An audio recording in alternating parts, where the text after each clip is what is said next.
Hi friends, இன்றைக்கி நம்ம ions கிச்சனில் முட்டைக்கோஸ் பொரியல் எப்படி செய்கிறதுன்னு பார்க்கலாம் வாங்க. நான் ஒரு முட்டைக்கோஸ் கிட்ட எடுத்து நான் பொடி பொடியாக கட் பண்ணி எடுத்து வச்சுருக்கேங்க. இதை நல்லா வாஷ் பண்ணிவிட்டு ஒரு குக்கரில் சேர்த்து நமக்கு தேவையான அளவு சால்ட்டை இப்போவே சேர்த்துடலாம்.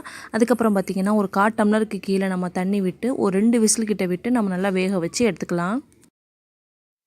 ஒரு 2 விசில் விட்டாலே போதுங்க, அதுவே நம்மளுக்கு தாராளமாக வெந்துடும். ஒரு 2 பச்சை மிளகாய், ஒரு 7-8 பூண்டு கிட்ட நான் தோலை ரிமூவ் பண்ணிவிட்டு எடுத்து வச்சுருக்கேன். ஒரு காஞ்ச ஜாரில் இதை நம்ம லைட்டாக இந்த மாதிரி நம்ம குறக்குறோன்னு அரைச்சி எடுத்துக்கலாம்.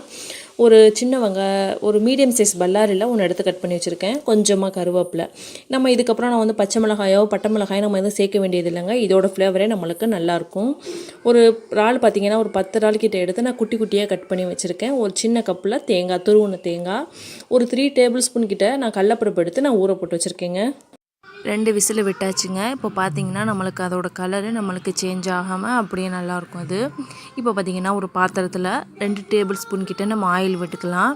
ஆயில் சூடானதும் 1 டீஸ்பூன் கிட்ட நம்ம கடுகு விட்டுக்கலாங்க. கடுகு நல்லா பொரிஞ்சதுக்கப்புறம் நம்ம சாப் பண்ணி வச்சுருக்க ஆனியனை அதோடு சேர்த்து நல்லா ஃப்ரை பண்ணலாம். நம்ம எந்த பொரியலாக இருந்தாலுமே நம்ம தனியாக அதை வேக விட்டு நம்ம அதிகமாக பண்ணுறதில்ல. நீங்கள் ஒரு தடவை இந்த மாதிரி நீங்கள் ட்ரை பண்ணி பாருங்கள். நம்மளுக்கு சிம்பிளாக வேலையும் சீக்கிரமே முடிஞ்சிடும். ரெண்டாவது அந்த பொரியலோட டேஸ்ட் நம்மளுக்கு நல்லா இருக்குங்க. பார்க்கவே நம்மளுக்கு அதோட பச்சை கலர் அப்படியே நம்மளுக்கு மாறாமல் அப்படியே இருக்கும். கடலப்பருப்பு நம்ம எவ்வளோ தான் தண்ணியில் ஊற வச்சாலும் இந்த மாதிரி கொஞ்சம் நேரம் எண்ணெயில் நல்லா ஃப்ரை பண்ணிக்கலாங்க.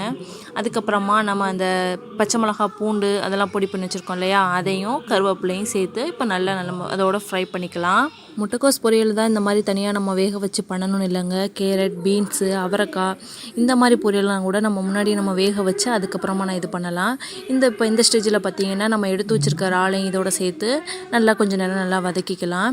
நம்ம இப்போ இதிலே நமக்கு தேவையான அளவு மசாலாவே நம்ம இதிலே ஆட் பண்ணிடலாம். இப்போ பார்த்திங்கன்னா நான் மட்டன் குழம்பு மசாலா ஒரு 1/2 டீஸ்பூன் சேர்க்குறேன். மஞ்சத்தூள் பார்த்திங்கன்னா ஒரு 1/4 டீஸ்பூன் கிட்ட நான் சேர்த்துக்கிறேன். அதை சேர்த்ததுக்கப்புறம் நல்லா நம்ம ஒரு வதக்கிக்கலாம்.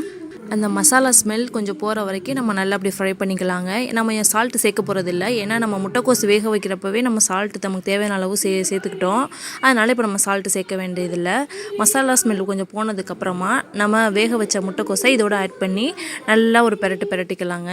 எங்கள் சைடு பார்த்திங்கன்னா இறால் இல்லாமல் இதே மெத்தடில் தாங்க பண்ணுவாங்க. சின்ன சின்ன ஃபங்க்ஷன்ஸ்க்கெலாம் மட்டன் குழம்பு, சிக்கன் குழம்புக்கெலாம் இந்த மாதிரி பண்ணுவாங்க. ரொம்ப அருமையாக இருக்குங்க.